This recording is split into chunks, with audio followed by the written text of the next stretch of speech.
entre latrinas, termas e palácios. O imperador que ninguém esperava. Ele mancava, gaguejava, era visto como um fardo pela própria família. Ignorado nas decisões, deixado de lado nos banquetes e excluídos dos jogos de poder. Mas, em 41 d.C., tudo mudou. Cláudio, o homem que ninguém levava a sério, se tornaria o senhor absoluto do maior império da Terra. Eu sou Maria Bissaro e hoje no Contando Histórias você vai conhecer a trajetória surpreendente de um imperador que saiu das sombras da dinastia Júlio-Claudiana para se tornar uma das figuras mais inesperadas e decisivas de Roma antiga. Assim, entre o desprezo e a sobrevivência, Cláudio era tido como um fraco. Desde criança, foi alvo de piadas e desprezo.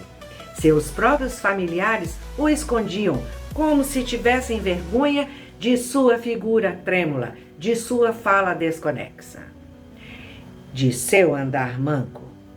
Mas o que parecia uma desvantagem acabou sendo sua salvação. Ao ser ignorado por todos, foi também poupado das conspirações e dos banhos de sangue que marcaram os primeiros imperadores. Por trás daquela aparência frágil, havia um homem culto, apaixonado por história, línguas e administração. Enquanto outros disputavam poder com sangue e ambição, Cláudio estudava, observava e esperava. E nos bastidores do Império, em 41 d.C., após o assassinato de Calígula, a guarda pretoriana encontrou Cláudio escondido atrás de uma cortina, aterrorizado. E então, num gesto que mudaria a história, o aclamaram imperador. Assim, começava o governo de um dos líderes mais improváveis e eficazes da Roma antiga. Cláudio se casou 4 vezes. Seu casamento mais famoso, ou infame, foi com Messalina, jovem, sedutora e implacável. Ela foi protagonista de escândalos que chocavam até mesmo a elite romana, que era acostumada a excessos. Há registros de que Messalina teria organizado competições de resistência sexual com prostitutas, enquanto Cláudio, alheio a tudo, se concentrava em reformas administrativas. Mesmo cercado de traições e intrigas, Cláudio manteve o foco. Sua prioridade era clara: estabilizar Roma e ampliar seu poder. Na política, Cláudio mostrou ser mais do que um sobrevivente. Era um reformador nato. Ampliou o Senado, incluindo representantes das províncias, uma atitude ousada que deu voz a territórios distantes e ajudou a consolidar o império. Promoveu obras monumentais, como aquedutos e a ampliação do Porto de Portos, que se tornaria um dos centros comerciais mais importantes do mundo antigo.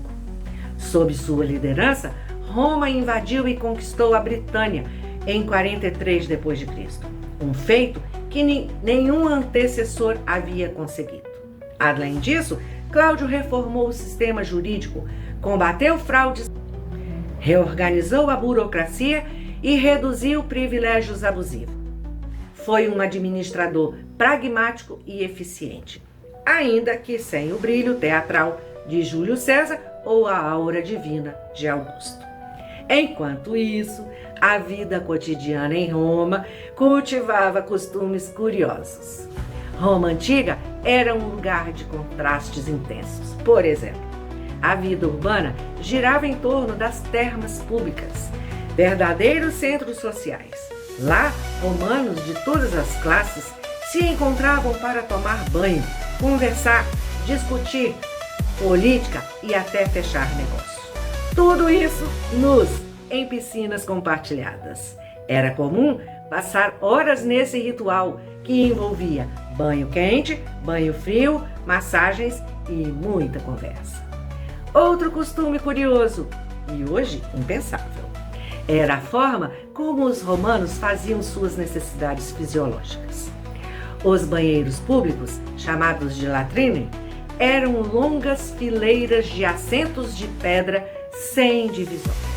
Homens e mulheres dividiam o espaço, sentavam lado a lado e conversavam enquanto aliviavam o corpo. Ao lado, uma esponja presa a um cabo de madeira compartilhada servia como papel higiênico.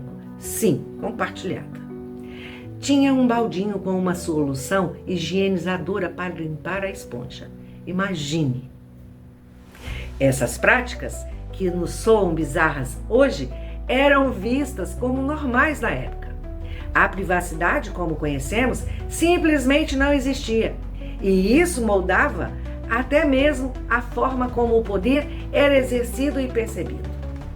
Durante o governo de Cláudio, Roma respirava estoicismo. Filosofia que pregava a razão, a virtude e o autocontrole. Filósofos como Sêneca começavam a influenciar a elite, mesmo que discretamente. Sêneca, aliás, se tornaria tutor de Nero, filho adotivo de Cláudio. Mas havia outra corrente surgindo nos cantos do império: o cristianismo. Cláudio, incomodado com conflitos religiosos entre judeus e cristãos, expulsou os judeus de Roma, uma das primeiras ações imperiais a reconhecer o impacto daquele novo movimento religioso. Numa reviravolta inesperada, em 54 d.C., Cláudio morre de forma suspeita. Muitos acreditam que foi envenenado por Agripina, sua esposa, que temia que ele escolhesse Britânico como sucessor e não Nero, seu filho com outro marido. O veneno teria sido administrado em um prato de cogumelos, comida preferida do imperador. Assim terminava a vida de um homem que por pouco mais de uma década foi a coluna que sustentou Roma. Um reinado sem glamour, mas cheio de impacto. Seu legado perdurou na história de Roma por séculos. Cláudio foi lembrado como um tolo sortudo, mas documentos como a Carta aos Alexandrinos e estudos modernos mostram outra imagem, a de um líder consciente, um intelectual prático, um homem que compreendia o poder e sabia usá-lo. Cláudio pode não ter sido o mais carismático, mas foi sem dúvida um dos mais surpreendentes.